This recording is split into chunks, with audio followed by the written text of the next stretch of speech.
Waktu itu Presiden AS Donald Trump dengan gaya khasnya bilang kalau China itu curang dalam perdagangan global.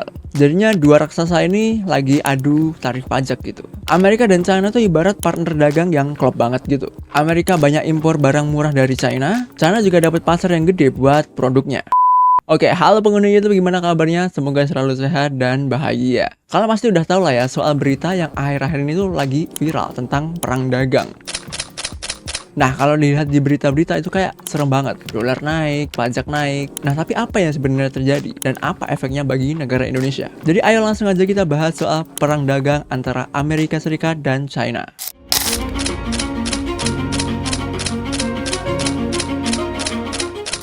Oke, kalau kalian mikir Perang ini baru terjadi baru-baru ini kan?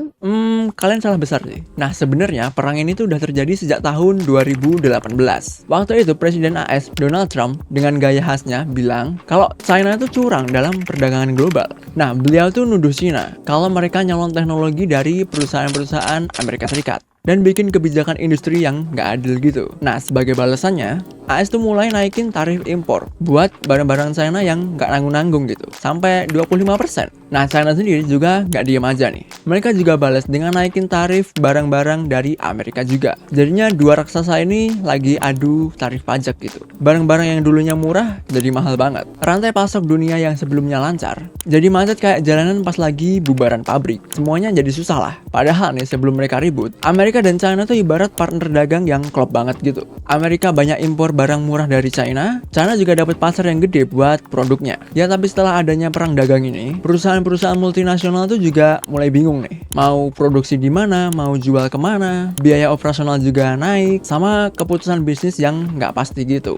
Nah terus kalau kalian mikir, Ya udahlah, itu kan urusan mereka. Biarin aja mereka adu kekuatan. Ngapain gua harus ngikutin mereka kan? wait, nggak gitu bro. Jadi gini, di dunia ini semua negara itu terhubung. Sama juga buat Indonesia. Kita kan punya banyak sektor yang nyambung ke rantai dagang global ya. Kayak elektronik, tekstil, tambang, sampai sawit. Nah pas dua raksasa ini lagi berantem, permintaan dari mereka tuh juga bisa turun. Ekspor jadi lemah, biaya makin mahal. Apalagi kalau Indonesia juga kena tarif pajaknya. Wah udah deh, belum lagi soal dolar nih. Perang dagang ini juga bikin investor lari ke mata uang yang dianggap lebih aman. Ya biasanya sih dolar Amerika ya, siapa lagi? Patokan mata uang dunia kan USD. Nah akibat dari ini semuanya, nilai tukar rupiah juga menurun. Kalau rupiah udah menurun, siap-siap aja. Harga barang impor naik, biaya produksi naik, terus ujung-ujungnya harga di pasaran juga mulai naik. Beberapa sektor yang paling terdampak tuh elektronik sama tekstil. Terus produk kita juga kurang kompetitif di pasar global karena ongkos produksinya yang semakin tinggi, sama akses pasar yang makin susah juga. Belum lagi nih soal ekspor kelapa sawit. Kita kan dari dulu udah tahu kalau ekspor kelapa sawit itu jadi sumber devisa paling gede kan buat negara kita. Nah, tapi ekspor ini juga mulai terhambat. Kalau kalian pengen tahu berapa tarif yang diumumin sama Amerika, bisa lihat gambar ini nih. Pasti udah pernah lihat gambar inilah ya. China yang paling atas ini, terus Indonesia yang ini. Nggak beda jauh ya kita sama China ya. China udah dinaikin ke 145% nggak sih? Oke, ada update baru. Gue baru aja nemuin artikel baru dari kompas.com yang bilang kalau Amerika Serikat udah naikin tarif pajak ke China sebesar 245%. Ini gila banget kan? Naiknya berapa kali lipat tuh?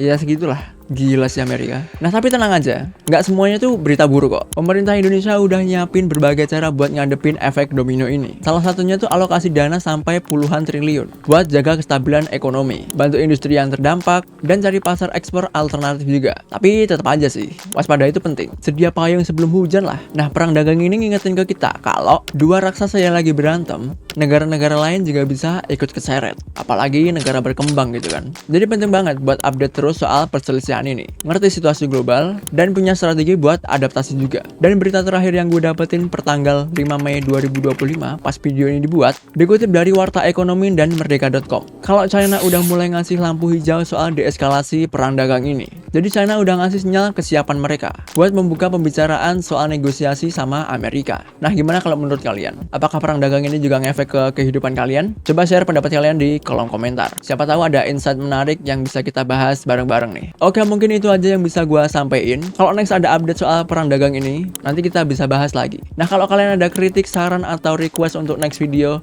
langsung aja komen di bawah. Thank you banget buat kalian yang udah nonton. Sampai jumpa di next video. Jaga kesehatan. Bye.